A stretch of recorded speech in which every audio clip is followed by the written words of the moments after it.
Dear student, I'm Dr. Manju, and today we will discuss a new topic in continuation of chapter second. So it's a aqueous two-phase partitioning.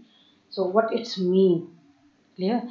So in this topic we will discuss how we separate two different constraint of homogeneate.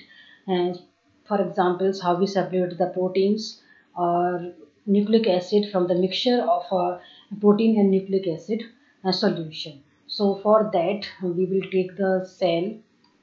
Now homogeneate the cells means breaking of the cell so that the different constraint of cell is released.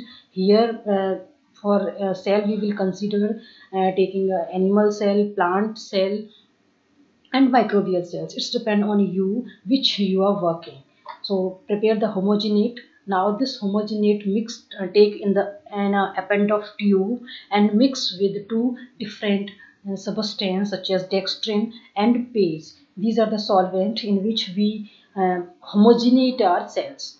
So now centrifuge this mixture in the centrifugation machine, and now we will see this centrifuge after the centrifugation and the append of tube. So the two phase, first phase it containing the PASE. So PASE is having a dose constituent that is soluble in a PASE, polyethylene glycol. PASE stand for polyethylene glycol. So the constituent that is soluble in a PASE is present in this phase, and the other cell debris are settled down at the bottom of append of tube. So here you can understand in brief. Take a homogeneate, mix with the dextrin and PASE. Now centrifuge this solution.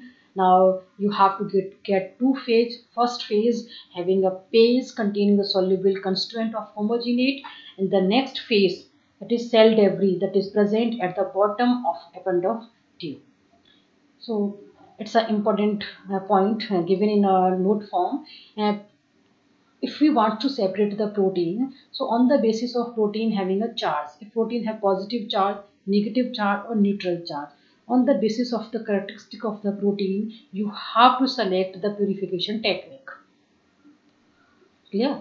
So you have to select the purification technique. So before purification of the protein or preparation of the homogeneate, some points you must keep in your mind regarding the stability of the protein. As you know, if we changing the um, conditions or deviating from the optimum temperature, optimum pH and optimum chemical compositions, the protein become denatured. Yeah. So for avoiding this step, protein basically you are separating enzymes or any pharmaceutical proteins. So if the protein is become denatured, so there is a very loss in commercial point of view. So that's why first we gives the specific pH. Clear? And the solution or buffer in which you are going to isolate your protein having a specific pH that is favorable for your protein or enzymes that you want to isolate it. Next, favorably you must give the favorable pH of the buffer solution, and you must give the favorable temperature. And if uh, you are working on animal cell, so must give a appropriate concentration of CO2. So CO2 is used for the culturing the microbial cell. Next, you use of the inhibitor required. That present action of proteolytic enzymes. If you want to isolate the protein, so you must give the inhibitor. So that inhibitor can deactivate the protease enzymes, because the function of the protease enzymes is degrade the proteins, and nuclease enzyme degrade nucleic acid, and RNase enzyme degrade the RNA. So you must know about this. So when you isolate the protein, these are the lab protocol basically. You must keep it in your mind. So if you are working on the protein, so which points you must keep it in your mind. So add the protein inhibitors that inhibit the protease enzymes. Avoid the chemicals that chemicals that can denature your proteins. Now minimize the time of processing. Clear? minimize the time of processing, because if you take some more time in the processing of protein, maybe the chance of protein become degrade. So these are the very important points uh, that you must know before working on a proteins. Now if you are working in an industry, so what points you must keep in your mind for the large scale production of the protein? So as you know, or if you want to develop or establish a company, so which points you must uh, aware now.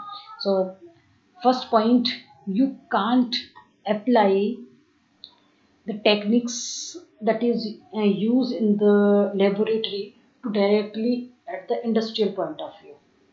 If any process that is developed in the lab conditions is not directly applied in an industry, first point, clear?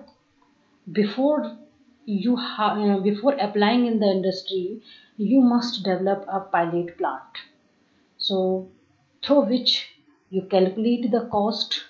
Next, you calculate the amount of the material required, amount of the set of techniques required, manpower required, and what cost is coming of your product and what is the market cost of your product.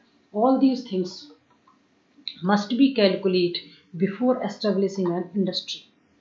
So, or applying lab protocols or lab techniques into the industry.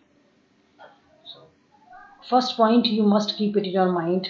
But if you want to work in industry, so purchase chemical in large quantity or in a bulk, raw material also in a bulk, so that your product cost must be decreased. Now if the labor cost is decreased and ultimately increase your production. Next, you should keep some point in your mind. If you are wants to establish a company or working in a company, so the uh, vessels, for example the bioreactors or other instrument that is using in the industry must be corrosive resistance and must be toxic, free of the toxic metals, and the some also follow the GMP. GMP means good manufacturing practices in the company, and the product form in the company and the pharmaceutical products that is directly used for the human health is produced in the company is always developed under the regulatory authorities, and the company must have the license for that. Now, the validated methodology only can be used in the industry. So next point, it's very important. The 80% cost of the product is due to the quality control methods or downstream processing. So if you minimize the downstream processing, the cost of your product is decrease. Yeah, so that maximum persons can purchase your product. I hope you can, I hope you have to understand and what you want to keep in your mind before working in industry or establishing industry. So